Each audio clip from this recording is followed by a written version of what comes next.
गोदावरी प्रदूषणाच्या विळख्यात. कपडे धुणे निर्माल्याकडे प्रशासनाचे दुर्लक्ष. नाशिककरांची जीवनरेषा असलेल्या गोदावरी नदीचे पावित्र्य दिवसेंदिवस धोक्यात येत आहे. नागरिकांकडून नदीचे प्रदूषण सुरू असून नदीवर कपडे धुणे व निर्माल्य टाकणे सर्रास सुरू आहे. याकडे प्रशासनाचे दुर्लक्ष होत आहे. सिंहस्थ कुंभमेळा जवळ येत असल्यामुळे नदीचे प्रदूषण वाढत असले तर ही चिंतेची बाब आहे.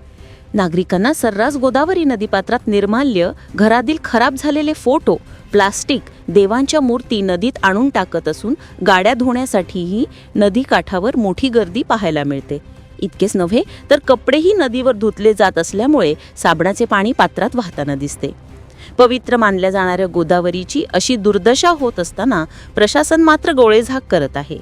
सध्या नाशिकमध्ये कुंभमेळ्यासाठी मोठ्या प्रमाणात निधी उपलब्ध होत असून कोट्यावधींची कामं सुरू आहेत. पण सध्या प्रशासनाला गोदाकाठी होणाऱ्या प्रदूषणाकडे पाहण्यास वेळ नसल्याचे दिसून येत आहे. प्रशासनाला जाग कधी येणार असा संतप्त प्रश्न उपस्थित होत आहे. गोदावरी संरक्षणासाठी विविध समित्या स्थापन करण्यात आल्या आहेत. गोदावरी संरक्षणासाठी पोलिसांकडून विशेष पथकही तयार करण्यात आले आहे, परंतु ते पथकही दिसत नाही.